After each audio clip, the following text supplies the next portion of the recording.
Bienvenue à Madagascar Média. De temps en temps, il est important de regarder le passé et comprendre l'histoire, la marche de l'histoire. Et nous avons un héritage du passé et la question du savoir et de la connaissance est souvent importante dans la situation actuelle de Madagascar. Le livre Lettres de Tananarive, Jean Beigbeder à son père de 1924 à 1927 est paru cette année dans les éditions Maisonneuve et La Rose, nouvelle édition, et Hémisphère édition. Nous avons aujourd'hui un grand privilège d'avoir les deux co-auteurs de ces livres, Madame Claire-Élise Lombard et aussi Madame Faranirina Radzona. Madame Faranirina Radzona, vous êtes spécialiste en histoire sociale et culturelle à Madagascar au XXe siècle, et vous êtes aussi professeur d'université à Tananarive, puis à Paris Diderot. Et vous êtes aussi membre du comité scientifique de l'histoire générale de l'Afrique et de l'UNESCO. Quant à vous, Madame Claire-Élise Lombard, vous êtes responsable de la bibliothèque de DEFAP Service protestant de mission à Paris, et vous êtes en particulier chargée de la valorisation des archives de la Société des missions évangéliques de Paris. Ici même. Ici même, et le choix de ce lieu est très important pour nous parce que les lettres de Tananarive de Jean Beigbeder à son père ont été remises par sa famille ici même, donc dans ces bibliothèques de DEFAP. Notre approche aujourd'hui donc est de parler de votre livre et faire une sorte de plongée historique, si on peut dire ça, avec vous sur ces 3 années passées entre 1924 et 1927 à Madagascar, à travers les correspondances entre Jean Beigbeder et son père. Vous avez regroupé, saisi et analysé les correspondances privées entre Jean Beigbeder et son père, qui habitaient à Tananarive en cette période-là.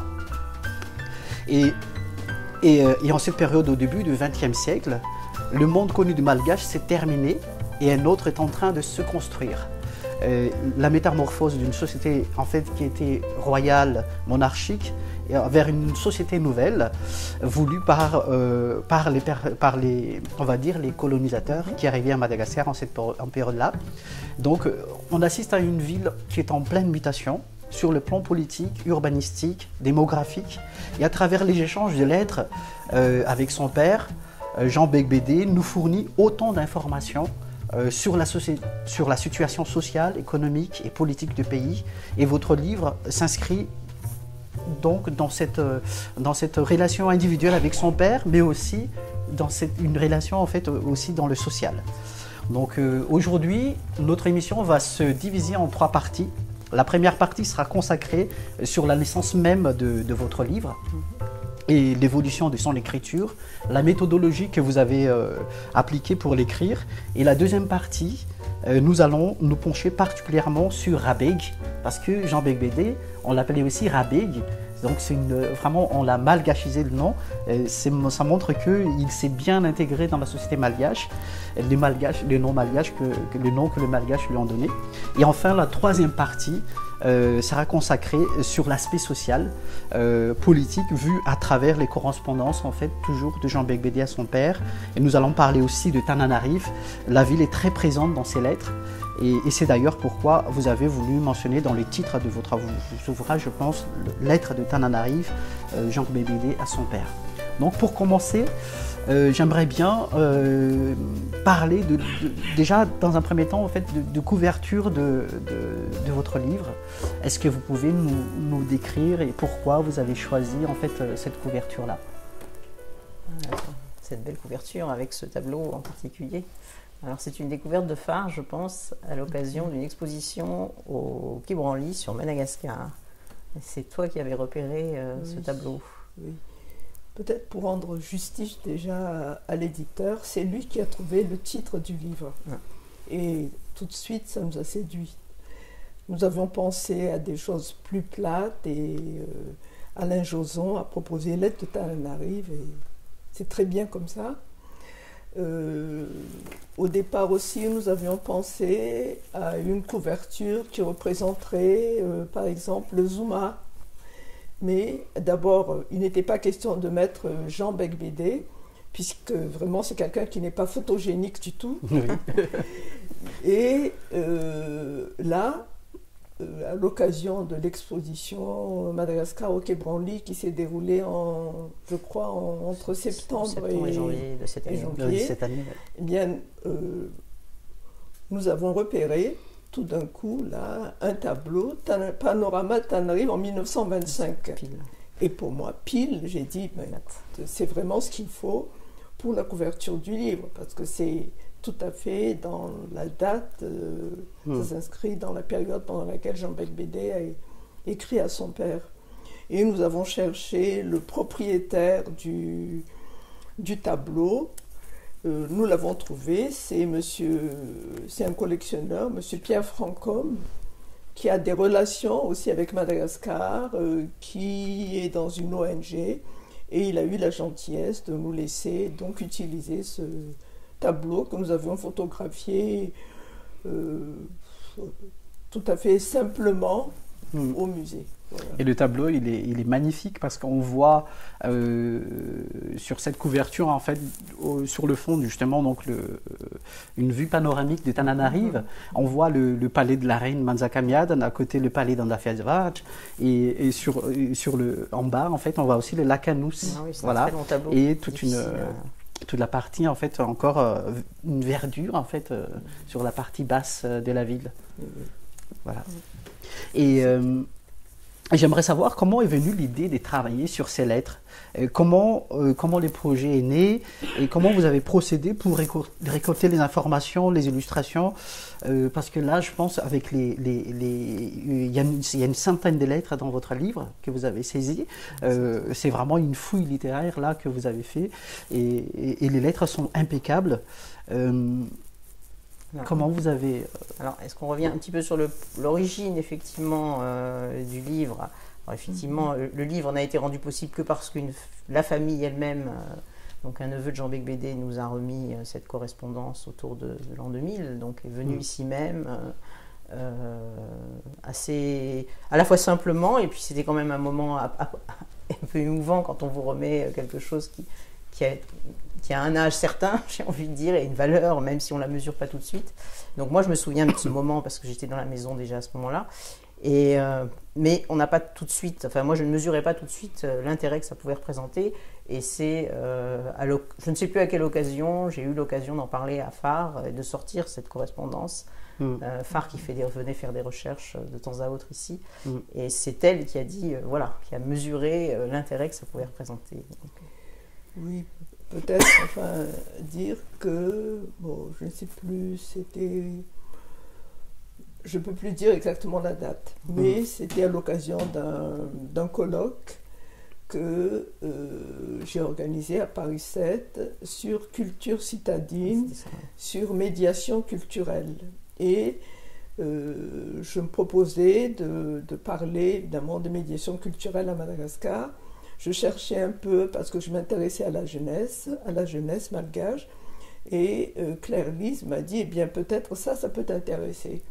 Donc elle est venue avec cette boîte de lettres, et pour moi ça a été une découverte magnifique, pour moi historienne, trouver une correspondance où toutes les lettres ont été gardées, entre 1924 et 1927, c'est quelque chose de tellement rare que je suis tombée là-dedans et j'en suis plus ressortie. Ça a été, je dirais, ça a été un peu ça. Oui. Et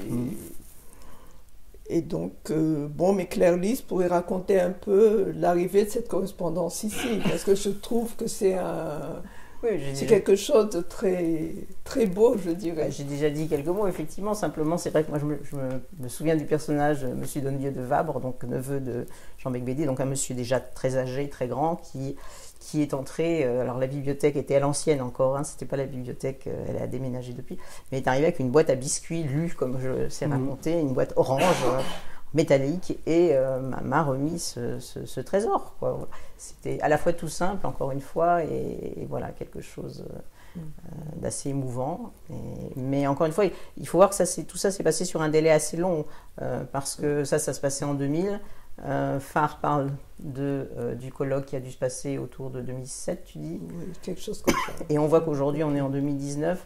Donc il y a eu un temps de maturation et bon, voilà. On est, en tout cas pour nous, c'est quelque chose qui se réalise et on a persévéré. Je crois que, voilà. Alors, on peut peut-être dire qu'au fond, ce n'est pas la correspondance, enfin, ce sont les lettres de Jean Beigbeder à son père. Ce n'est pas c'est pas un échange de lettres entre lui et son père, c'est lui qui écrit à son père. Ah oui, mais en fait, on devine aussi, on sait aussi ce que demande son père à travers les lettres qu'il écrit, et toutes ces lettres commencent par ah, eh bien, il faut que je commence par te dire, par répondre à tes questions.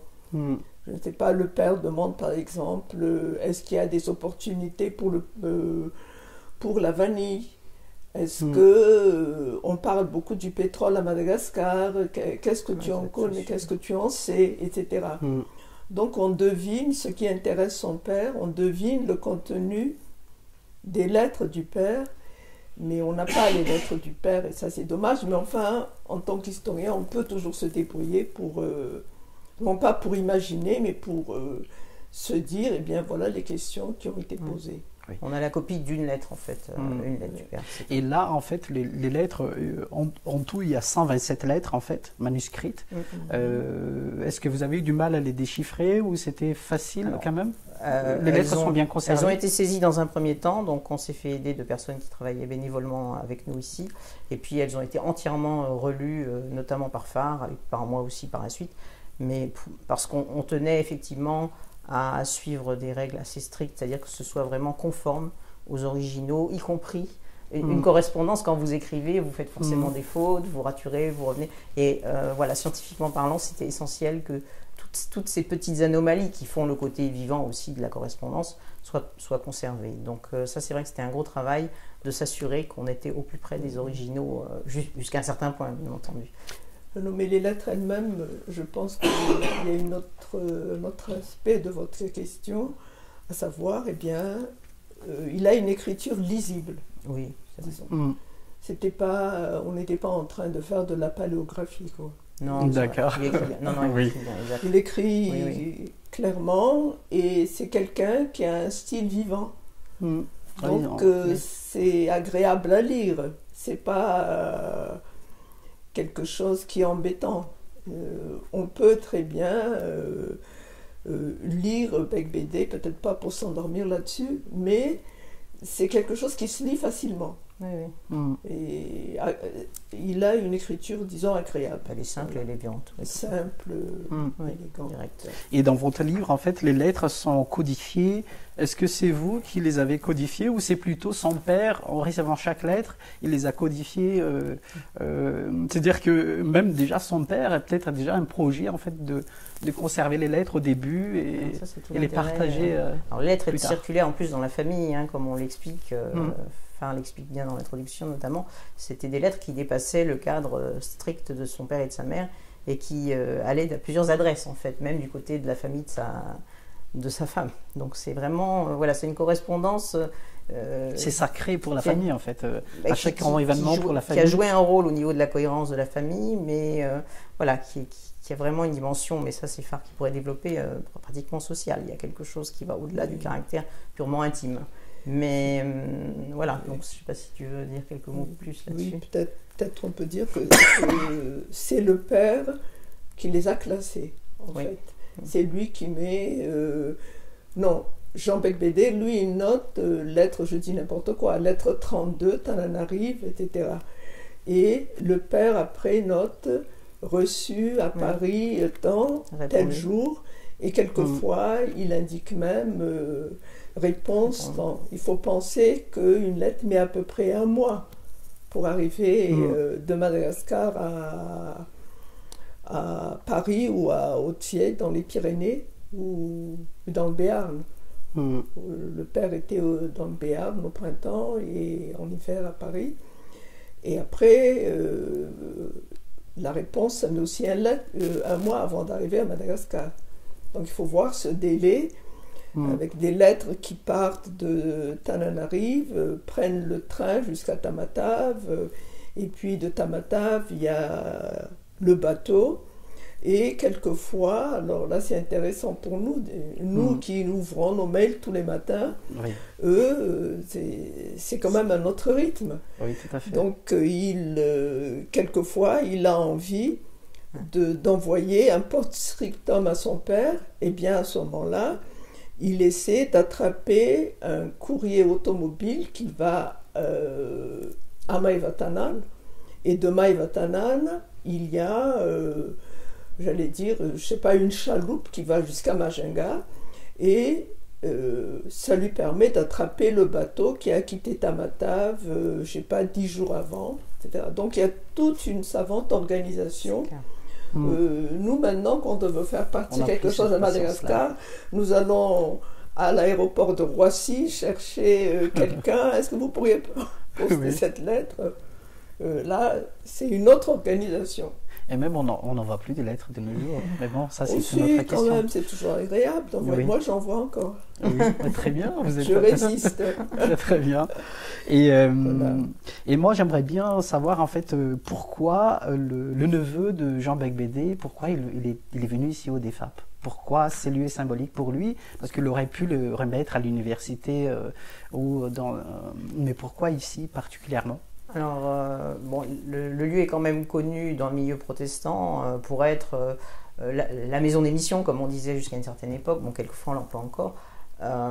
Donc un lieu qui est attaché à toute l'histoire missionnaire du protestantisme français. Et la maison existe depuis 1887. Alors c'est vrai qu'elle a développé une bibliothèque qui est toujours là et des archives progressivement. C'est lié au travail de la société d'émission. Et c'est vrai que Jean Beigbeder, même si Jean Beigbeder n'est pas missionnaire, ça c'est vrai, il n'est pas missionnaire, il n'est pas fonctionnaire, il n'est pas colon, mais il est envoyé par les unions chrétiennes de jeunes gens, mais on voit bien qu'il est dans le milieu missionnaire en même temps, et sa famille est en relation, même déjà en France, sa famille est en relation avec le monde missionnaire, en fait, protestant. Donc pour la famille Beigbeder, en soi, cette maison est quand même une maison, je veux dire, Jean Beigbeder est en lien avec cette maison quand il part à Tana, donc c'est en soi, et il va rester en lien avec la société d'émission pendant toute sa vie, donc voilà, c'est pas surprenant en soi. D'accord. Mais je crois, enfin, pour ajouter un peu quelque chose, c'est que, en fin de compte, nous disions que ces lettres circulaient au sein de la famille. C'est-à-dire que le père les recevait et le père transmettait probablement aux frères, je crois qu'il a un frère, aux frères et aux sœurs de Jean Beigbeder. Et ça circulait dans la famille et il y avait une lecture à haute voix dans chacun des foyers. Et sans doute, enfin c'est l'hypothèse que j'émets, en tout cas, c'est que ces lettres ont dû se retrouver non pas dans la maison des parents de Jean Beigbeder, leur maison a été incendiée par les Allemands en 1943. La maison des Pyrénées, oui. Voilà, dans les Pyrénées, au Béarn, mais devait se retrouver chez l'un des enfants, peut-être justement dans la famille Don Dieu de Vabre, et ils ont dû se rendre compte que ces lettres dépassaient le seul intérêt de la famille. C'est-à-dire que ces lettres ne sont pas seulement des lettres, disons, qui ont un caractère familial, ce sont des lettres qui ont un caractère plus large, qui racontent ce que Jean Beigbeder fait pour le foyer chrétien des jeunes gens, qui parle de Tanari. Et nous le disions dans le livre que ces lettres sont un peu à la croisée de l'individuel et du social. C'est-à-dire que ce n'est pas seulement la famille, c'est aussi, en fait, on y aperçoit la société en général. Alors les photos, par exemple, vous avez mentionné tout à l'heure les photos. C'est vrai qu'il y a pas mal de photos dans l'ouvrage, et Jean Beigbeder était un photographe amateur, de même que son épouse, je crois d'ailleurs. Et il mentionne beaucoup, il y a beaucoup de mentions des photos prises par eux, qu'ils envoyaient à la famille. Mais malheureusement, les photos restent un mystère pour nous. On n'a pas pu retrouver ces photos et aucun des membres de la famille que nous avons pu contacter ne les a pas eues. Alors, ont-elles été brûlées aussi lors de cet incendie? Mais en tout cas, les photos circulaient aussi. Les photos circulaient. À un moment, Jean Beigbeder dit, eh bien oui, les photos ont été La famille de sa femme était plutôt La Rochelle. à La Rochelle. Mais non. Alors les gens de La Rochelle attendent les photos, donc les photos ont aussi circulé. Et peut-être qu'elles ont été brûlées. On ne voit pas d'autres raisons pour le moment. Alors nous avons essayé de pallier à cela en mettant des photos dans le livre. D'accord. En essayant d'illustrer ce que raconte Beigbeder avec des photos que nous avons cherchées dans différents fonds. Qui sont des photos en fait de la même période. Alors, c'est ça, hein? Beaucoup, mais pas nécessairement. Il faut être quand même honnête. Disons que peut-être les photos sont plus vieilles ou sont plus récentes, mais enfin, bon, il y a peut-être des endroits qui n'ont pas beaucoup changé à Tananarive entre 1910 et 1930, donc nous avons un peu joué là-dessus aussi. Puis il y a des photos, je ne sais pas si vous voulez qu'on aborde cet aspect tout de suite, mais il y a des photos aussi récentes, très récentes, qui sont dues au photographe Lalande. Je suis désolée, on l'appelle tellement Lalande que et donc nous avons entraîné Lalande un peu sur les traces de Jean Beigbeder. Nous lui avons dit écoutez, Jean Beigbeder était en Batlone, Jean Beigbeder était à Manzakandjin, on n'a pas de photo de ça à Issoivre, et nous l'avons pendant une journée, on a fait comme ça, on a suivi Jean Beigbeder, pas un siècle, oui, presque un siècle après, oui, avec ce photographe qui est un élève, un disciple, on va dire, de Pierre Romain. Ah oui. Et tout à l'heure, nous allons parler plus en détail sur la personne elle-même, Jean Beigbeder. Ma question maintenant, c'est-à-dire que il n'y a pas que ces 127 lettres alors, il y a d'autres lettres, mais on n'a pas accès à toutes ces lettres. Je veux dire que là, on vous a seulement transmis les 127 lettres, vous les avez analysées, mais il est fort probable qu'il y a d'autres lettres aussi. Alors, ça dépend à quoi vous pensez en fait, parce que justement, ce qui est particulier, c'est qu'on a vraiment 127 lettres qui correspondent a priori à la totalité des lettres que Jean Beigbeder a envoyées à son père sur cette période. D'accord. C'est ça qui permet d'ailleurs de voir qu'on est sur un dialogue quand même si on n'a pas les lettres du père. Parce que vraiment, on est sur quelque chose qui se suit au niveau des échanges. On voit très bien, les sujets reviennent. Et tout. Par contre, je ne sais pas, il y a d'autres lettres, bien sûr. Il y a les lettres qu'il a écrites à sa mère que nous n'avons pas, par exemple, qui sont d'une autre, qui étaient certainement d'une autre nature, mais qu'on n'a pas retrouvées. Qu'est-ce qu'il y a ? Il y a d'autres lettres qu'il écrivait à ses connaissances, à d'autres membres de sa famille encore. Bien sûr, celles-là, on ne les a pas, ça c'est sûr. Et puis après, il y a d'autres périodes où il a été à Madagascar et pour lesquelles nous n'avons pas l'équivalent.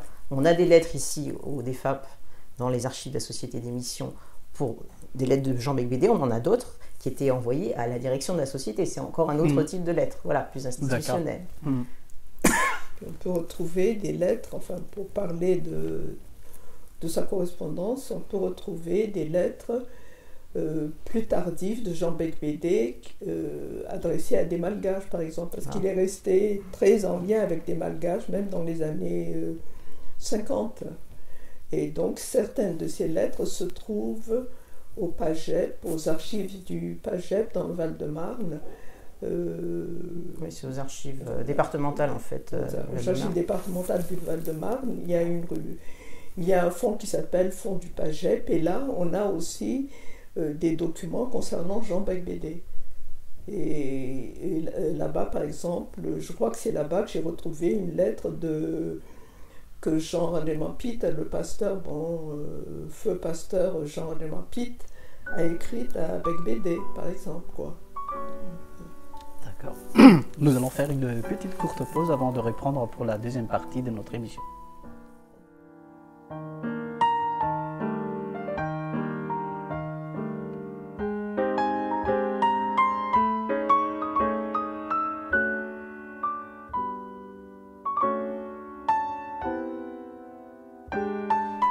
avant d'aborder la deuxième partie de notre émission, qui va parler plus en profondeur sur Jean Beigbeder lui-même, j'aimerais bien que vous réexpliquiez davantage en fait comment le livre s'est construit avec toutes ces 127 lettres.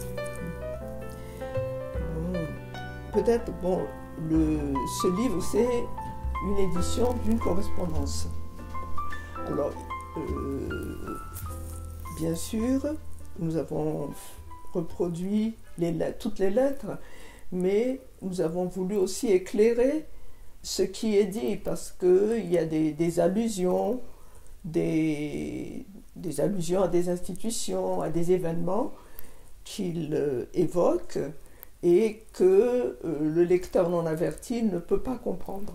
Enfin, il aurait du mal, mais ceci étant, les lettres peuvent se lire sans les notes.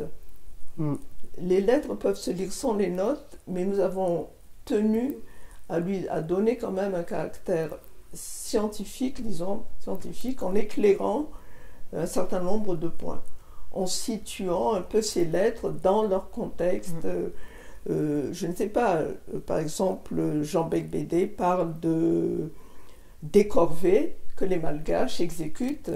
Eh bien, il fallait quand même expliquer aux gens que eh bien, les corvées, c'est que pendant 10 jours, les hommes ayant 16 ans et plus étaient obligés de fournir du travail gratuit à l'administration coloniale. Donc ça, on ne peut pas comprendre après lorsqu'il dit on les voit revenir chez eux tout contents. Bon, bien sûr, ils ne sont pas contents. Enfin, ils sont contents parce qu'ils ont fini la corvée. C'est une interprétation de l'égélisme. Oui, voilà. Donc, ou bien il va citer les noms de lieux. Bon, nous parlons beaucoup d'un Buchmanzak en ce moment. Par exemple, Jean Beigbeder est allé en Buchmanzak. Bon, en Buchmanzak, le commun des gens peut ne pas savoir où se trouve en Buchmanzak, donc nous avons dû mettre une note pour dire en Buchmanzak, c'est tel endroit qui est un site d'un certain groupe aristocratique de Limerne, etc. Et d'ailleurs, dans le livre, il y a ces éclairages, il y a des cartes aussi dans le livre. J'avais parlé des photos, mais il y a aussi des cartes. Qui indiquent ses voyages. Qui retrace ses voyages. Il est allé dans différents endroits. Finalement, il n'est pas resté à Tananarive tout le temps. Bon, il était... Sur certaines photos, on voit qu'il est à Matave. Voilà. Il va dans l'Est. Il est allé à Tamatave, il est allé à Fianarantsoa. Il est même allé en Batu Razak. Je dis même aller en Batu Razak parce que maintenant, ce n'est pas si évident comme ça d'aller en Batu Razak. Donc il est allé en Batu Razak, il a fait le tour du lac Alor, etc. Donc, et puis toute une série d'endroits autour de Tananarive. À Nusiarive ou je ne sais pas, Sabnam, comme disent les Malgaches maintenant. Bon, il y a toute une série d'endroits qu'il connaît. En cette période, on s'est déplacé toujours en Filanzane, non? Non, pas du tout. Ça a disparu quand même. On est quand même à la sortie de la période. Je ne sais pas si...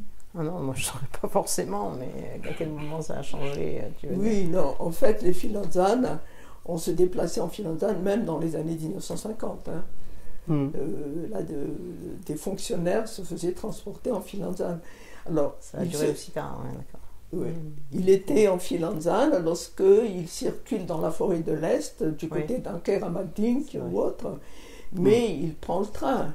Il y a le train à ce moment-là. Il est souvent en vélo. Il lui est même arrivé un accident de vélo, en pousse. C'est vrai que dans une de ses lettres, il parle de son voyage en train. Et aussi le remplacement progressif en fait, de Filanzane par les pousse-pousse à Tananarive. Oui, il fait même les comparaisons avec le train qu'il connaît dans les Pyrénées. Et si on parlait maintenant de Jean Beigbeder, qui est-il? Quel est son statut? Pourquoi il va à Madagascar? Est-ce que c'est un fonctionnaire, un missionnaire ou un colon? je crois, Claire-Lise, que commencé. tu es vraiment à même pour te parler de Monsieur Jean Beigbeder. Ouais, j'avais commencé tout à l'heure un tout petit peu sur le sujet, mais c'est vrai que comment il se voit lui-même, non, il se voit pas comme... Alors, il n'est pas fonctionnaire, ça c'est sûr. Il n'est pas missionnaire, non, c'est certainement pas le titre qu'il revendique, même s'il est il est environné de missionnaires, et quand il arrive à Madagascar, il va vers toutes les sociétés de mission et les missionnaires des différentes sociétés de mission protestantes présentes, parce qu'il va pouvoir s'appuyer d'ailleurs sur ces sociétés pour son travail, mais il n'est pas missionnaire, il est vraiment animateur de jeunesse, il est vraiment pédagogue, voilà, lui c'est les unions chrétiennes et c'est le scoutisme qui vont le définir, donc c'est la relation à la jeunesse et au travail en direction de la jeunesse. Il n'est pas colon, non, on peut pas... Bon, on ne peut pas dire ça. Après, ça ne veut pas dire qu'il n'est pas du côté de la colonisation, ça c'est un autre point, on peut revenir dessus. Est-ce qu'ils se sont investis d'une mission civilisatrice, je pars pour un pays lointain et pour apporter un peu la civilisation? Oui, moi je pense. Je pense qu'il est arrivé avec cette idée quand même. Il est, peut-être sur lui, il faut quand même dire, il a 30 ans je crois. Dans mon souvenir, il a 30 ans lorsqu'il arrive à Madagascar. C'est quelqu'un qui a fait la première thèse de droit quand même sur le scoutisme en France.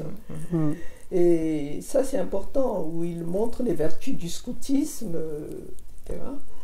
Et il part avec sa femme. Sa femme a à peu près le même âge, enfin ils ont à peu près le même âge, et elle aussi, elle a été cheftaine scout. Donc c'est quelqu'un qui est docteur en droit, Jean Beigbeder, bon, c'est important, et persuadé des vertus du scoutisme pour l'éducation. L'éducation des jeunes, mais aussi bien en France qu'à Madagascar pour le coup. Oui, que ce soit en France ou à Madagascar. Il a été commissaire national des éclaireurs unionistes en France. Et d'ailleurs, bon, en ce moment, on nous poursuit un peu de toutes parts parce qu'on doit célébrer le centenaire du scoutisme à Madagascar en 2024. Donc maintenant, on s'intéresse à Jean Beigbeder. Tout à fait. Et dans ses lettres, et vous l'avez même mentionné en fait dans la promotion de ses livres, il dit j'essaierai tenter de dire qu'il faudrait que beaucoup de Français se mettent à la disposition des sociétés de missions étrangères pour cette tâche d'enseignement. C'est ainsi que les prochaines générations malgaches seraient élevées à la française et non plus à l'anglaise. C'est-à-dire que c'est vrai que pendant une certaine période, en fait, Madagascar était plus en relation avec le LMS, London Missionary Service. Et là, maintenant, avec l'arrivée des Français, il y a tout un changement, en fait, de la culture, de la façon d'enseigner, de la façon de vivre même. Il y avait une façon de vivre à l'anglaise que Jean Beigbeder souhaiterait, en fait, que ça soit plus, en fait, une façon de vivre à la française. Bon, là peut-être on ne va pas trop exagérer, quoi. Disons que c'est vrai, il y a eu l'influence britannique, la LMS et la Friends, la FFMA aussi, les anglicans. Alors cette influence anglaise était très forte au XIXe siècle, et c'est à partir de 1896 que la France est présente. Et un aspect de la politique française, c'était, il faut, Gallieni, l'une de ses premières réactions lorsqu'il arrive à Tananarive, c'est, oh là là, la colline de Faravouch, il n'y a que des Britanniques, il faut absolument que nous investissions la ville. Donc, il fallait remplacer, les Britanniques sont les chassés, et donc... mais enfin, entre la culture française et la culture britannique, il y a quand même aussi cette croyance, autant des Britanniques que des Français, d'une supériorité de la culture occidentale. Les Britanniques, ils ont transporté ça aussi dans leur colonie. Il ne faut pas oublier que le scoutisme est quand même né avec Baden-Powell. Oui, tout à fait. C'est vrai que les Français, c'est très britannique à la base, et c'est vrai que je ne pense pas que Jean Beigbeder avait de problème avec ça. Bon, c'est vrai que le scoutisme a été approprié d'une autre manière dans d'autres pays, mais quand même, le grand ancêtre, et à savoir Baden-Powell, est souvent et fréquemment cité, y compris par Beigbeder. Je crois que l'anniversaire de Baden-Powell, c'est en février. Et même à Madagascar, en février, je crois qu'on a fêté l'anniversaire de la naissance de Baden-Powell. Et Oui, bon, en fait, ce qui est important, je crois, et c'est pour ça que c'est l'une des raisons qui a fait qu'on a tenu à publier ces lettres, c'est que lorsque j'ai fait, il y a un temps assez lointain, où j'ai fait d'autres recherches sur les élites tanariviennes, et je me rappelle que les personnes qui avaient 80 ans à ce moment-là, lorsque je leur parlais des années 1920-30, c'était Rabeg, enfin quand on discutait avec Célestin Landjemanantene, dont vous avez dû entendre parler, par exemple. C'est un grand poète malgache. Oui, ça c'est Rad, son frère, c'est le poète, mais lui, c'est le journal Hey. Bon, je me rappelle tout de suite, lui c'était Rabeg. Donc c'est quelqu'un qui a vraiment marqué une certaine génération de malgaches.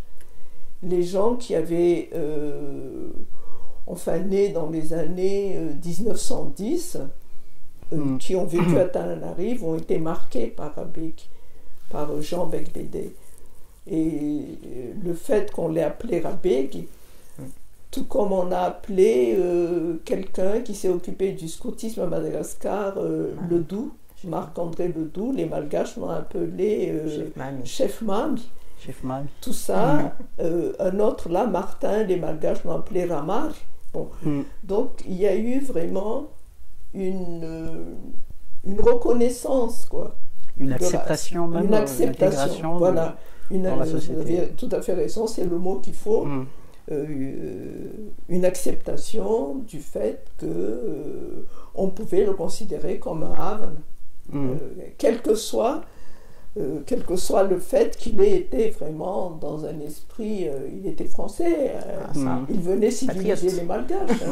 Parce qu'il faut dire que sur cette période à Madagascar, on est quand même dans une période où il y a des tensions, je pense, parce qu'il y a toujours des forces résistantes par rapport aux forces présentes, par rapport aux Français qui viennent coloniser l'île.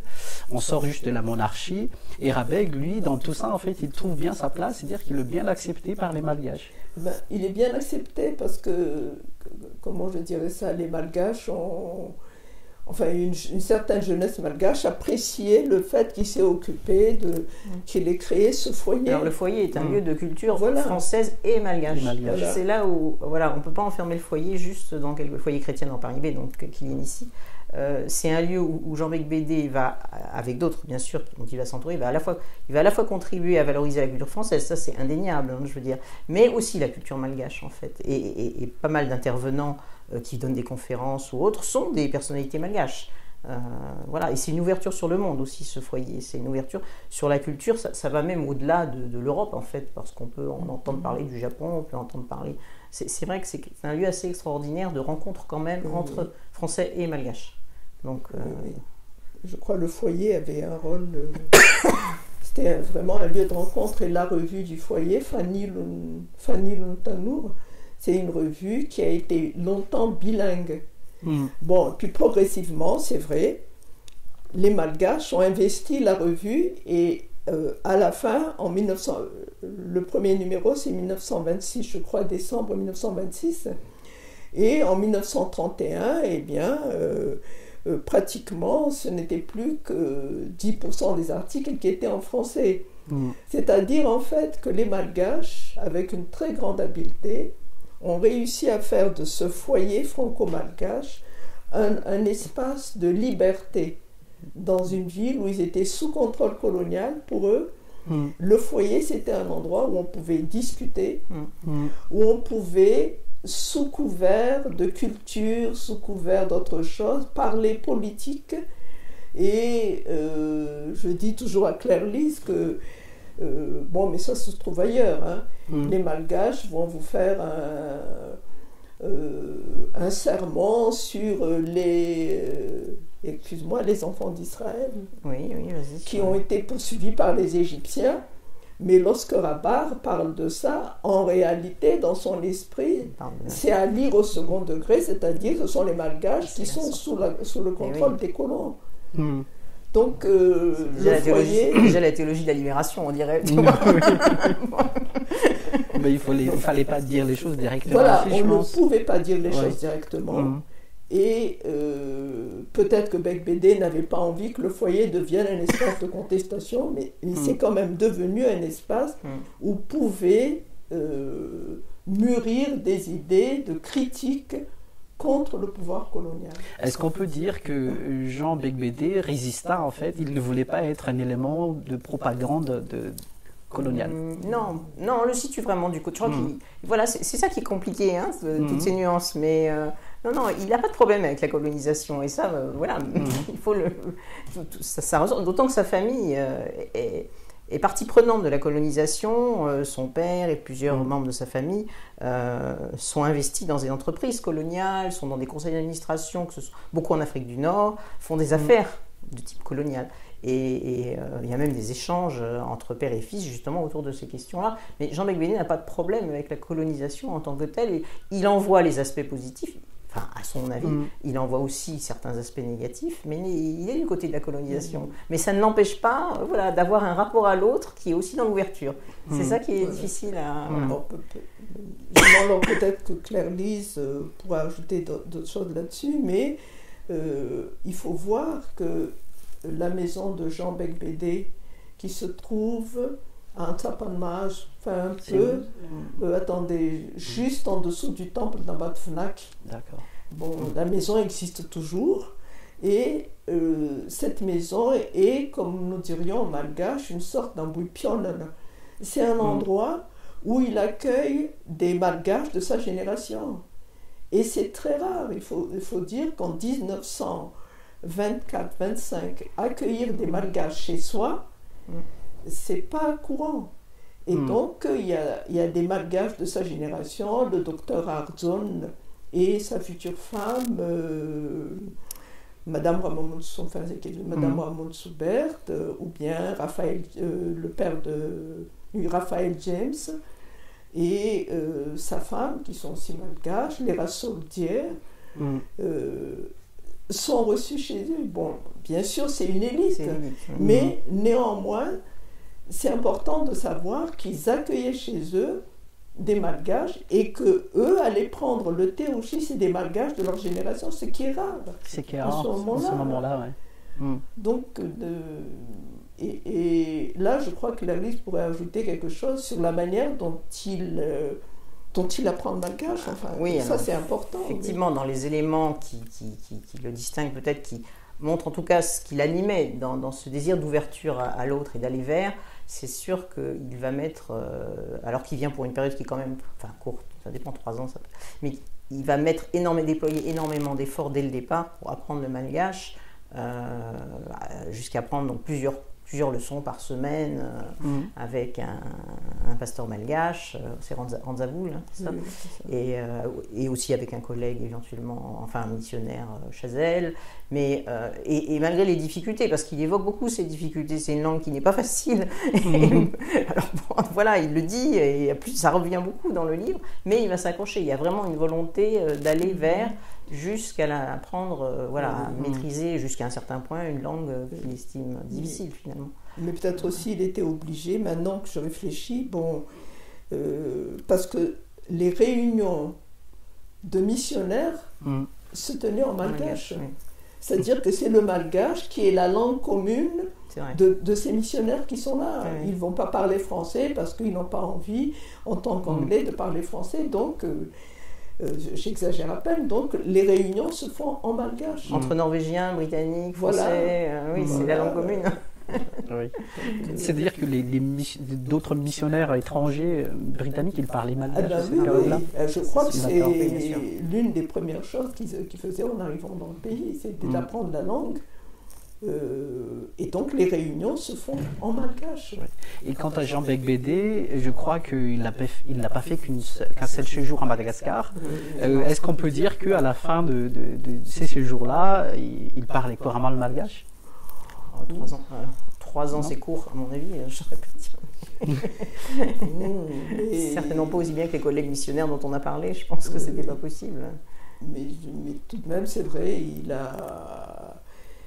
il montre bien les étapes, c'est ça aussi qui est intéressant dans cette correspondance, c'est qu'il montre les étapes par lesquelles il passe pour apprendre le malgache. Oui. Ah, maintenant, je comprends à peu près ce qu'on dit. Et il reconnaît, bon, au départ, il a besoin d'interprètes malgaches. Donc c'est très bien, on a toute une série de malgaches qui parlent français et qui vont traduire, par exemple, au moment où on reçoit Jean Beigbeder et sa femme, il y a des mots en malgache, et bien quelqu'un va traduire. Puis progressivement, il dit, bien oui, j'ai pas eu besoin de traduction. C'est la première fois que je fais un discours en malgache, etc. Donc, on voit bien son apprentissage. Et bon, peut-être pour en finir un peu sur Jean Beigbeder, c'est que ils sont revenus en 1934-36, entre 34 et 36, oui. De nouveau au foyer, comme directeur du foyer. Et il est revenu avec sa femme. Sa femme s'occupait de l'Union chrétienne des jeunes filles aussi, faut dire. Et il est revenu en voyage, en une sorte de mission, on va dire, en 1954. Mais ceci étant, Jean Beigbeder a reçu sa maison à Cauterets, était ouverte aux Malgaches. Par exemple, dans les Pyrénées, Cauterets, dans les Pyrénées, oui. Par exemple, les étudiants de l'AEOM, l'association des étudiants d'origine malgache, eh bien, ils faisaient des camps d'été à la Soureyade, chez Jean Beigbeder. Et pourtant, l'AEOM avait un parti pris indépendantiste. Oui. Donc, il y avait quand même chez lui vraiment un lien fort avec Madagascar qu'il a tenu, et on retrouve des lettres de, je ne sais pas, quelqu'un comme Charles Wozenar, par exemple, écrit à Jean Beigbeder. On retrouve des lettres de Charles Wozenar, qui était assez militant aussi. On peut imaginer qu'il y a quand même une évolution chez lui aussi, même dans ses conceptions. Voilà, entre la période où nous on le saisit là, entre 24 et 27, et les années 50 où il accueille des jeunes de l'AEOM, son approche de la colonisation a certainement forcément été modifiée, c'est obligé, je veux dire. Donc, c'est vrai que nous, par rapport à la correspondance, on est centré sur une période assez courte, finalement, 3 ans. Et ma réponse de tout à l'heure, disons qu'il est du côté de la colonisation, c'est indéniable, je veux dire, à ce moment-là, voilà. Est-ce qu'on peut dire qu'il a réussi à fonder ce foyer de section des unions chrétiennes de jeunes gens de France à Madagascar? Est-ce qu'on peut dire que Jean Beigbeder fait partie en fait de ces pionniers qui ont créé le scoutisme en Madagascar? Je crois que réellement on ne peut pas lui enlever ça. Oui. C'est quand même lui, il est quand même le fondateur du scoutisme, et le foyer qui avait été initié d'abord en 1875 par la FFMA, bon ça n'a pas marché, et puis 1904-1906, il y a eu des essais, ça n'a pas marché non plus, mais c'est quand même lui, en 1924, qui a réussi réellement à créer ce foyer qui est devenu, je vous dis, un endroit de bouillonnement intellectuel pour des élites malgaches, pour des élites tananarives, avec d'ailleurs une ouverture sur les autres régions, parce que viennent au foyer les élèves de l'école Lemire de Villers ou de l'école de médecine, parmi lesquels il y a des gens qui viennent de province. Donc c'est quand même un endroit important sur le plan de la formation politique, disons, d'une élite malgache. On peut dire qu'il a évolué quand même avec la sphère de la haute élite malgache, dans cette période-là, avec tous les intellectuels, les écrivains. C'est sûr. Jean Arvoun, par exemple, le poète Jean Arvoun, a été son secrétaire. Rabbi Arvel aussi, c'est en Rabbi Arvel s'est inscrit au foyer, alors qu'il est catholique. Et Rabbi Arvel note que malgré l'interdiction de je ne sais plus quelle autorité catholique, oui, Monseigneur de Sonne, eh bien, il a quand même tenu à aller au foyer, c'est qu'il y trouvait quelque chose. Et c'est donc un milieu où se retrouvait une certaine élite malgache et qui a donc des relations avec qui vient là, qui va écouter le pasteur Avelzon, qui va écouter le pasteur Anzavoul faire des topos, et ainsi de suite. Et vous avez parlé tout à l'heure de sa femme. Je pense qu'elle a joué aussi un rôle assez important justement dans la réalisation de la mission de Jean Beigbeder. Et ici même, je vois dans cette photo, en fait, on voit sa femme avec une meute qui s'appelle Simanadine. Et est-ce que vous pouvez nous dire un peu plus en fait sur le rôle que jouait sa femme? Elle est très présente dans le livre, c'est sûr qu'elle est présente à ses côtés quasiment. Elle fait même des déplacements, des voyages avec lui. Ils ne sont pas inséparables. C'est vrai que quand lui va faire des déplacements avec ses scouts, il va avec ses scouts et elle est ailleurs, dans une famille missionnaire. Voilà. Mais elle aussi va développer justement une activité autour du scoutisme avec des louveteaux. Donc elle est aussi l'initiatrice au niveau des troupes de plus jeunes finalement. Plus jeunes. Donc elle va beaucoup s'investir dans des domaines qui sont tout à fait proches de ce que fait son mari. Ils sont vraiment sur la même longueur d'onde. C'est vraiment deux personnes qui travaillent, on perçoit bien qu'ils travaillent dans la même direction. Mais c'est sûr qu'elle est là tout au long du livre. C'est sûr qu'elle contribue bien sûr à ce que le foyer Beigbeder, Athanas, soit un foyer qui puisse... Elle n'est pas toute seule puisqu'il y a des employés. On sait bien qu'il y a des employés malgaches, effectivement, qui sont mentionnés dans le livre à plusieurs reprises. Mais c'est sûr que c'est elle qui assure le bon fonctionnement de la maisonnée et l'accueil d'un certain nombre de personnes. Ils vont aussi accueillir des gens dans la maison. Ils vont accueillir même des étudiants malgaches à certains moments. Donc c'est sûr qu'elle est là et elle joue un rôle important. Et est-ce qu'ils ont rencontré des difficultés parce que là, c'est vrai que à vous entendre en fait et à travers ces lettres, il y a vraiment une acceptation en fait de leur installation à Madagascar et aussi une facilitation aussi en fait de la réalisation de leur mission. Mais est-ce qu'il y a des aléas, est-ce qu'il y a des difficultés qu'ils ont rencontrées? Au niveau de l'administration, par exemple, pas seulement au niveau des Malgaches, mais au niveau de l'administration française, est-ce qu'il y a des choses?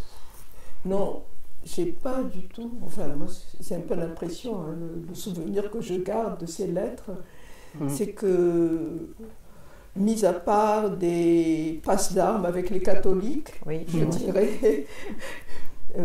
c'est quoi ces passes d'armes? Non, je veux dire, bon, il y a un peu de par concurrence exemple, quand même, il y a quelques tirages, quelques tiraillements plutôt, quand je ne sais plus le nom du prêtre qui est là, du père qui est là, dit aux jeunes malgaches, surtout n'allez pas au foyer. Le foyer est laïque. Donc en principe, le foyer accueille des catholiques, des protestants, des anglicans, tout ce qu'on veut. Eh bien, je ne sais plus le nom, je ne me rappelle plus le nom du père, mais ça se trouve dans les lettres, conseil aux jeunes gens, n'y allez pas. Enfin bon, c'est... C'est vrai qu'on n'a pas évoqué au moment où se crée le scoutisme protestant, quand même se crée le scoutisme catholique. Et ça n'est pas sans concurrence. Les catholiques sont très vigilants sur tout ce que fait Beigbeder parce qu'ils craignent justement d'être dépassés très vite. Donc il faut avoir toujours des contre-feux. Contre-feu, oui. Et je crois que il y a eu une chance, je dirais, c'est que le gouverneur général à ce moment-là, Marcel Olivier, est un protestant. Ouais, qui arrive juste. Marcel Olivier, alors il le qualifie un peu mon cousin. Mon cousin, il dit. Mon cousin, etc. Donc il a quand même des liens assez privilégiés avec le gouverneur général, c'est-à-dire la plus haute autorité, qui est protestant. Et avec un autre, Edmond Cadier, qui est un administrateur colonial aussi, par exemple, très présent dans le livre. La famille Cadier, une famille protestante aussi béarnaise, et qui joue un rôle tout à fait important sur place. Donc c'est vrai qu'ils ont beaucoup de chance, on a envie de dire. Ils arrivent dans un milieu quand même qui leur est... relativement favorable. Oui. Mais on voit bien que, par exemple, je ne me rappelle plus, je ne sais pas si c'est pas l'administrateur de la ville de Tananarive, je n'ose plus dire le nom parce que je ne me rappelle plus le nom, mais donc sa femme, elle est vraiment identifiée comme catholique, donc elle n'ira pas au fait que donne le foyer. Oui, il y a des petites choses. Donc le clivage catholique-protestant reste encore opératoire, peut-être pas autant qu'en 1897-98 où il y avait, j'allais dire, une véritable guerre de religion, mais ça reste quand même encore quelque part, alors qu'en principe le gouvernement en général est laïque. Mais le gouverneur général, justement, fait attention de rester neutre. C'est-à-dire que Marcel Olivier, par exemple, bien qu'il se sente très proche, dans le livre, on dit qu'il est un franc-maçon, c'est ça? Non, c'est Augagneur. C'est Augagneur, c'est un autre. C'est le prédécesseur, Augagneur, qui est franc-maçon. Mais Marcel Olivier ne va pas aller à l'inauguration du foyer, par exemple. Par respect, enfin, pour éviter toute critique, c'est son épouse qui va y aller, par exemple, donc en 26. Il fait quand même attention à ménager un peu tout le monde, quoi, je veux dire, pas donner le sentiment qu'il privilégie un protestant et une initiative issue du monde protestant. Et puis peut-être, hein, pour répondre aussi à votre question là sur quelles difficultés vous pouvez rencontrer, bien, les relations avec les missionnaires n'étaient pas toujours évidentes. Quoi. Les missionnaires anglais? Les missionnaires, non, les missionnaires même français. Oui. C'est-à-dire que lui, il a voulu défendre l'idée que le foyer est laïque. Lui, il est protestant, d'accord, etc. Mais pour lui, le foyer doit être un endroit de laïcité. Voilà. Et quand, par exemple, il y a une fête, c'est l'inauguration du foyer, qui se trouvait en Part-B d'abord, avant d'être transféré en Saint-Marc en 1950. Bien, il dit, eh bien, certains pasteurs de la ville regrettent qu'on n'ait pas accordé beaucoup de place aux prières. Et je leur ai expliqué que le foyer étant laïque, on ne pouvait pas se permettre d'avoir des cérémonies officielles par trop chrétiennes. D'accord.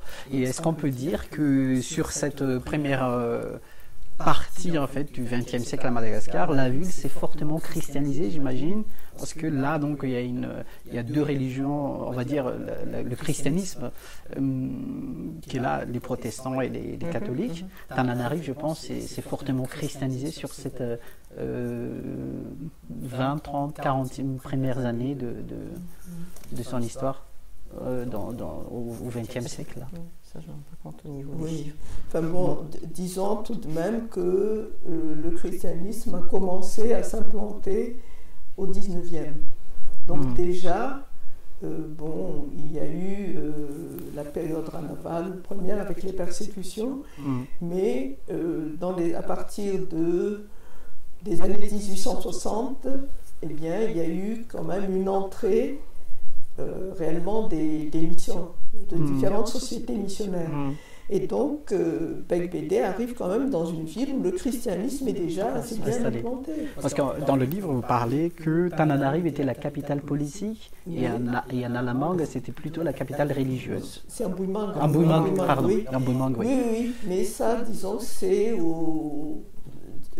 disons même maintenant.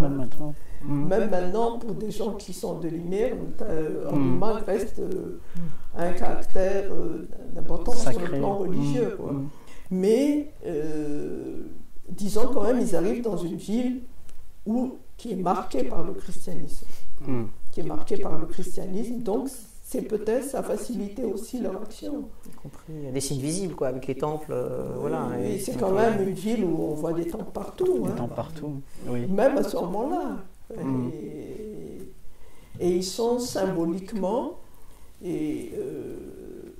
à la jointure, disons, de la ville haute, c'est-à-dire de la capitale royale, et de la ville royale, je veux dire de la cité royale, et de la cité coloniale, qui est plutôt centrée sur l'actuel palais présidentiel. Bon, donc, leur maison est là. Et je trouve que ça, c'est assez symbolique. Leur maison est là, juste à la frontière entre la capitale royale et la capitale coloniale. D'accord. Et cela va nous mener directement en fait à parler de Tananarive qui est très présente dans ce livre. Mais avant d'aborder donc cette troisième partie, nous allons faire une petite courte pause.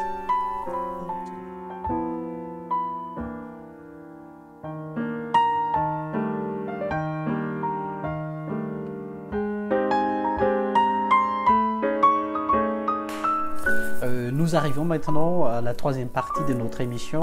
On va parler maintenant de Tananarive, une ville qui est très présente en fait dans les lettres de Tananarive de Jean Beigbeder à son père, dans les correspondances de Jean Beigbeder à son père. Et donc moi j'aimerais bien vous poser en fait Tananarive, elle est très présente dans ses correspondances. Jean Beigbeder entraîne ses lecteurs en fait à travers les quartiers de la ville, dans ses lettres. Qu'est-ce qu'on peut parler de la ville à cette période-là, de Tananarive? Vaste question. Je dirais que il faudrait peut-être situer cette correspondance de Beigbeder dans une certaine entre les lettres de Jean Paulhan, qui parlent aussi de Tananarive, qui ont été écrites de Tananarive, et les calepins bleus de Rabbi Hervé, qui circulent dans Tananarive en 1937, je crois. Donc, juste rapidement, Jean Paulhan, c'est lui qui a écrit les Haïten, qui a recensé tous les Haïten de Madagascar. C'est ça. Hein? Donc, les trois parlent de Tananarive. Et donc là, ça fait le lien entre les lettres de Jean Paulhan et les calepins bleus de Rabbi Hervé. Alors, Tananarive, dans les années 1920, qu'est-ce que je pourrais dire, je ne me rappelle même plus combien d'habitants il y a, mais c'est une ville qui commence vraiment à s'étendre dans la plaine. Peut-être que c'est ça l'essentiel. Oui. Dire que déjà, même au XIXe siècle, on a des gens qui habitent dans la plaine. Dans la plaine, ce sont par exemple des serviteurs, il faut dire il faut employer les termes comme ils sont. Hein. Ce sont les esclaves de gens qui sont là-bas dans la plaine, qui travaillent les rizières et autres. Mais progressivement, eh bien, la ville va s'étendre dans la plaine elle-même.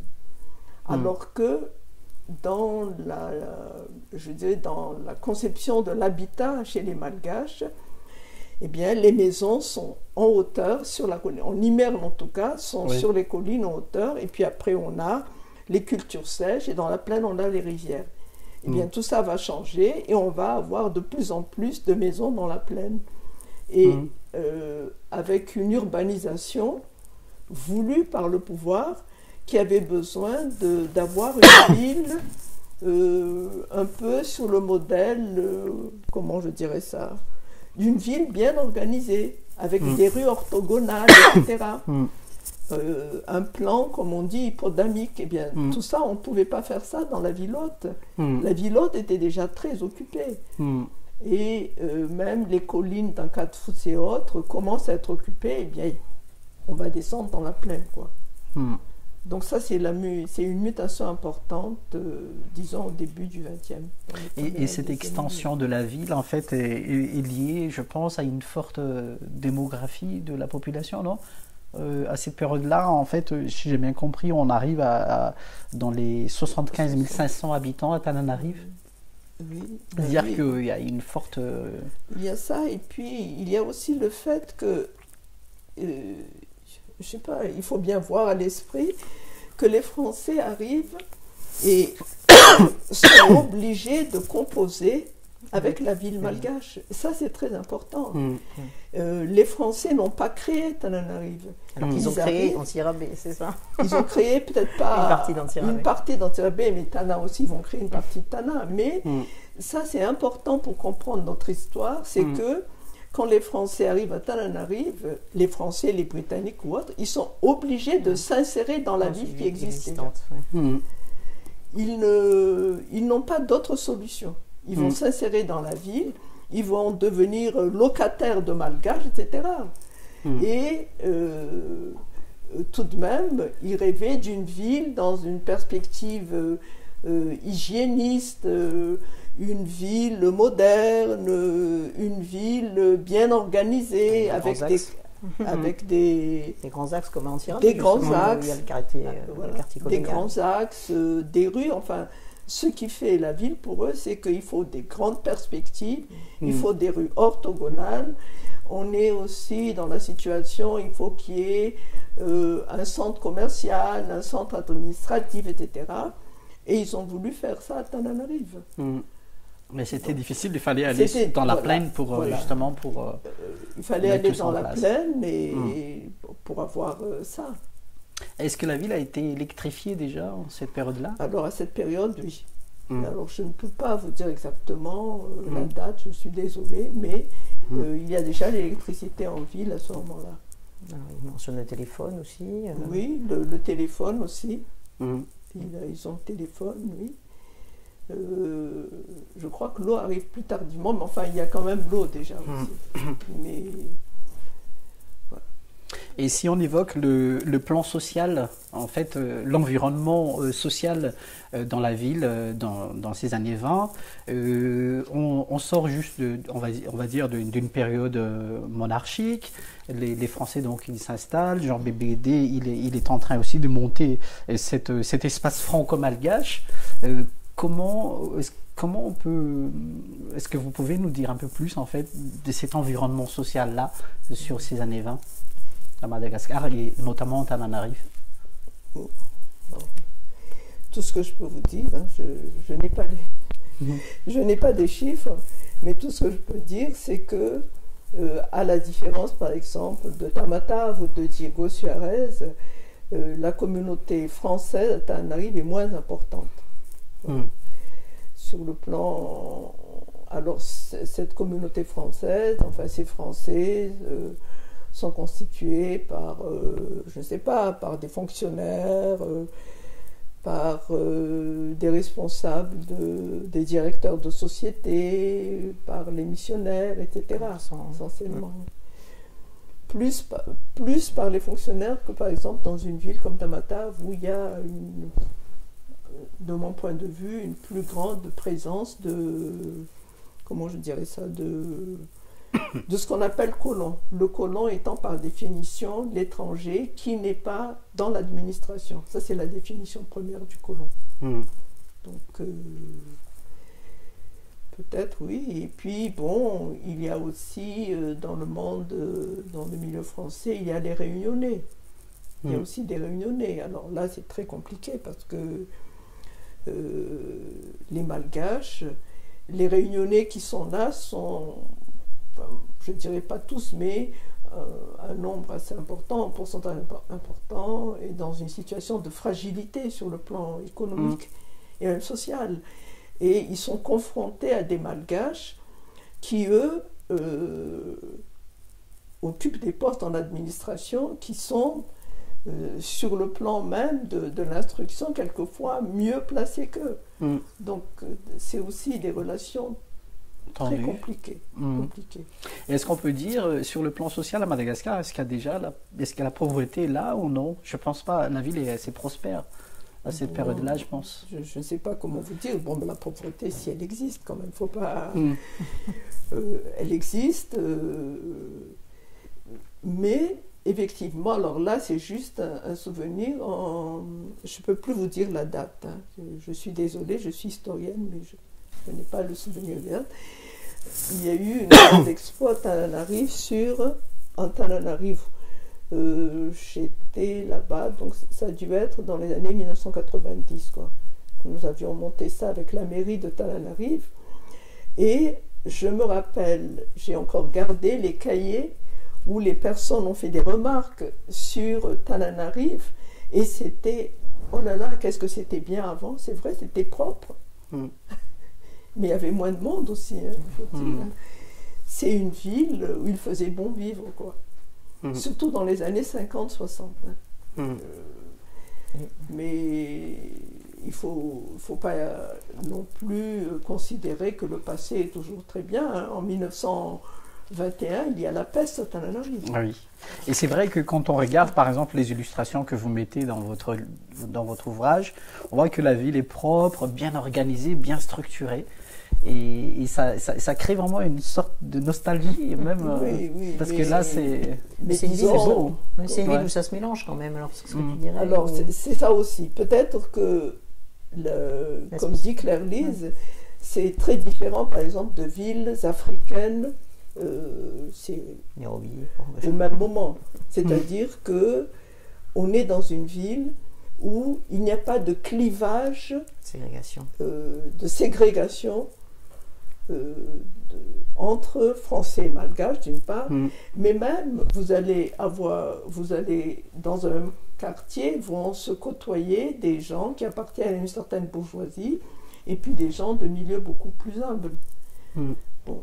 Et nous maintenant, nous voyons Issouchi ou Bessaret et nous disons quelle horreur, enfin il n'y a que les pauvres qui sont là-bas. Mais effectivement, Issouchi dans les années, je ne sais pas, moi ce que je connais dans les années 50, c'était pas du tout le Issouchi qu'on connaît actuellement. Donc, mais ça vient aussi d'une pression démographique. Enfin, on a de plus en plus de migrants qui viennent à Tananarive. Et ces migrants n'ont pas d'attache sociale à Tananarive. Ce sont des gens qui sont en quête de travail, qui sont obligés de se construire. Et maintenant, si on peut parler et c'est la dernière volet en fait de notre entretien, sur l'aspect politique, sur cette période, vous avez parlé tout à l'heure que l'espace franco-malgache qu'a créé Jean Beigbeder, en fait, c'est un espace où il y a un bouillonnement en fait de culture et aussi d'échanges et en plus on est aussi en fait dans un temps, on va dire, colonial, Madagascar. Donc, forcément, il y a des forces, en fait, qui sont contestataires dans la ville, qui est en train de se mettre en place et qui va aller, en fait, de croissant dans les années à venir. Et qu'est-ce qu'on peut parler, en fait, de cette période-là, sur le plan politique, sur les tensions qui se mettent en place à Tananarive et est-ce qu'on peut dire que le foyer franco-malgache de Jean Beigbeder joue un rôle important ou non? Comment je dirais ça? Il faut dire que les années 1920, disons 24-26, c'est une période faste sur le plan économique. C'est une période de prospérité sur le plan économique. Il y a le boom de la vanille, etc.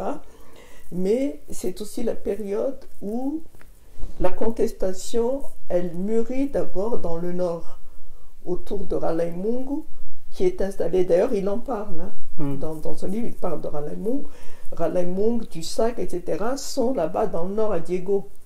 Donc c'est Diego qui reçoit en fait toute la littérature, c'est pas toute, mais enfin c'est à Diego qu'arrive la littérature transportée par les marins, la littérature, je dirais, d'opposants qui viennent de France. Du Sac, c'est un... Du Sac, c'est communiste. Communiste, ça, oui, du Sac, il est communiste. Donc il y a du Sac, Bruel, etc. Et ça mûrit d'abord dans le nord.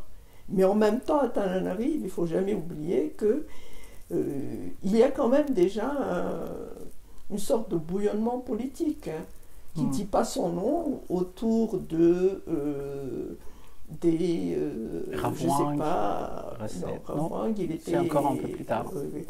Mais il y a, comment je dirais ça, autour d'un certain nombre de commerçants à Tananarive. Je ne sais plus tous les noms, mais enfin il y a un certain nombre de commerçants qui vont créer des petits noyaux de réflexion à Tsarlalan et en Bunjul. Alors on disait Charo Tsarlalan, Charo Bunjul, etc. Et c'est en 1929, donc après le départ de Beigbeder, que va éclater la première manifestation de rue à Tananarive. C'est le premier défilé de contestation. Alors, bon, là-dessus on raconte un peu ce qu'on veut, bon, le slogan, on ne sait pas trop qu'est-ce qu'ils ont dit comme slogan, mais toujours est-il que les gens à qui on interdisait l'accès du cinéma Excelsior, qui est le cinéma Ritz. Actuellement, oui. Ritz ou Rex, je ne sais plus Ritz, je crois. Dussac devait faire un topo sur il faudrait que tous les Malgaches aient la citoyenneté française. Eh bien, on a interdit aux indigènes, aux Malgaches de statut indigène d'y entrer. Eh bien, ça a tourné en manifestation de rue qui a circulé dans Tana et qui est allé jusque devant les grilles, enfin, en Tanaren, près de la résidence. Donc, peu importe ce qui a été dit, à la limite, ce qui est important, c'est que c'est la première fois que les Malgaches osaient manifester ouvertement. Et ça se passe en 1929. Ça a été réprimé ou ça a été... Oui, il y a des personnes, enfin, il y a eu des personnes qui ont été emprisonnées. Ralemung a été mise en résidence forcée à Port-Berger, Ravwang a été mise en résidence forcée à Maitran, et Planck et Vittori, qui sont deux communistes français, se sont retrouvés en Tanmour.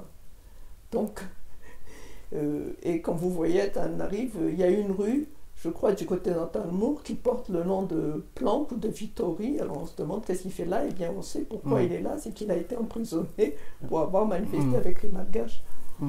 Donc, disons, il y a... ça mûrit, en quelque sorte. Vous savez, les périodes de prospérité, c'est la période où les choses mûrissent, et puis après, on va contester, quoi. Bon, bien...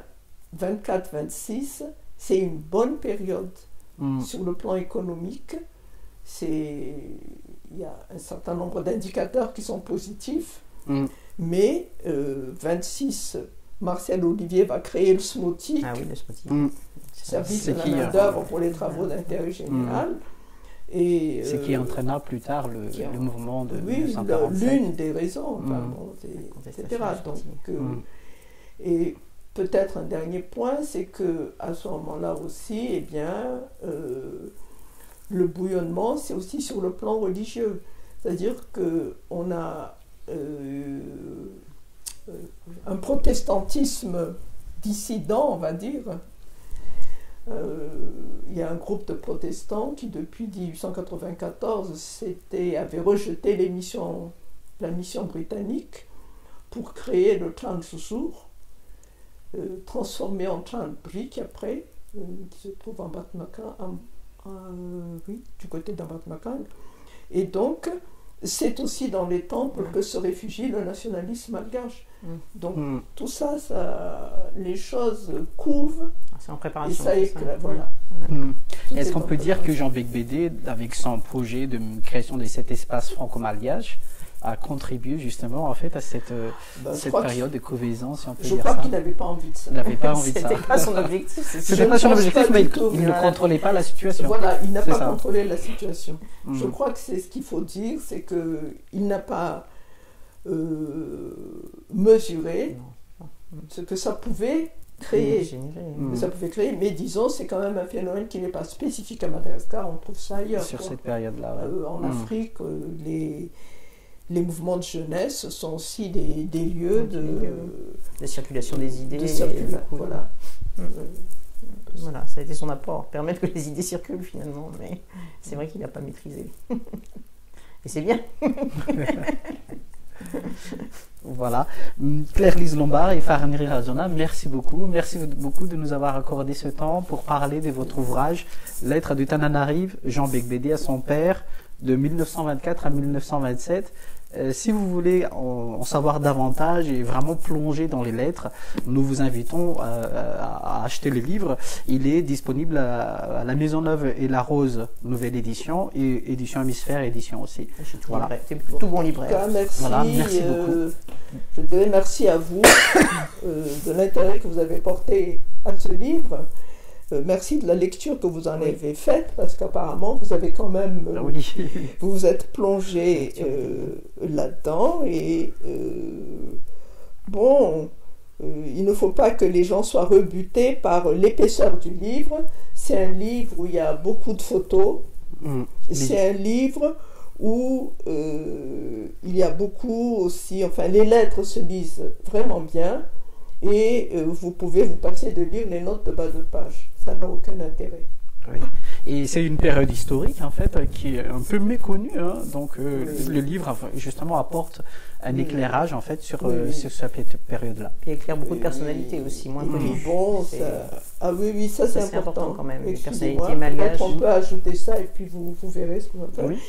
Il y a une partie annexe avec les biographies des personnes que Jean Beigbeder cite dans ses lettres. Donc, il y a toute une série de biographies de missionnaires, bien sûr, mais aussi de malgaches qui sont peu connus.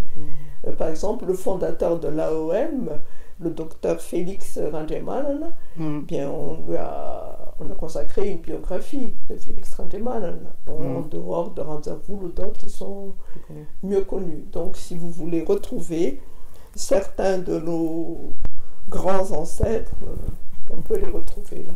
Parfait. Merci beaucoup. Merci. Bon, merci à vous.